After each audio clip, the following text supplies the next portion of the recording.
ଯୋଗାଯୋଗର ଲିପି। ଯୋଗାଯୋଗ ଏକ ସ୍ୱତଃସ୍ଫୂର୍ତ୍ତ ପ୍ରକ୍ରିୟା।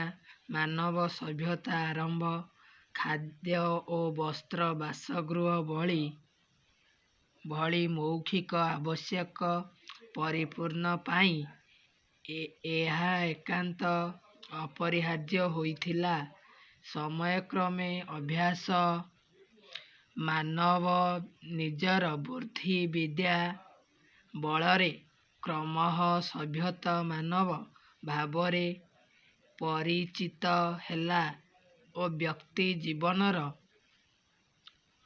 ପରିସରକୁ ବୃଦ୍ଧି ପାଇଲା ଓ ସେ କ୍ରମଶଃ ଗୋଷ୍ଠୀଜୀବନ ଆରମ୍ଭ କଲା। ଗୋଷ୍ଠୀର ଜୀବନ ଓ ଅନୁଭୂତି ପରିସରରେ ବୃଦ୍ଧି ପାଇଲା।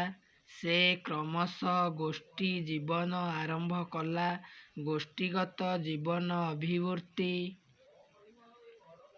ମାନବ ନିଜକୁ ବୁଦ୍ଧି ବିଦ୍ୟା ବଳରେ କ୍ରମଶଃ ସଭ୍ୟମାନଙ୍କ ଭାବରେ ପରିଚିତ ହେଲା।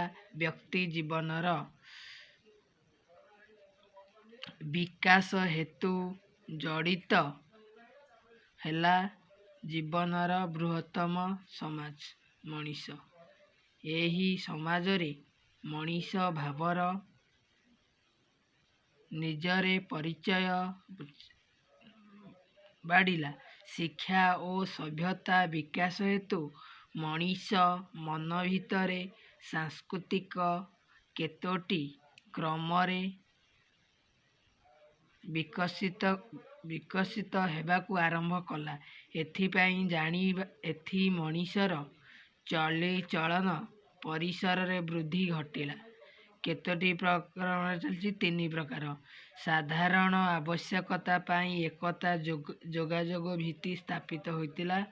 2 ନମ୍ବର ହେଲା ଖାଦ୍ୟ ମଣିଷ ଯୋଗାଯୋଗ ଅନୁଭୂତି ବ୍ୟବସ୍ଥା ହେଲା। 3 ନମ୍ବର ଶିକ୍ଷାତ ମଣିଷ ଯୋଗାଯୋଗର କେବଳ ଶିକ୍ଷା ସାଂସ୍କୃତିକ ପାଇଁ ବ୍ୟାପକ ହେଲା।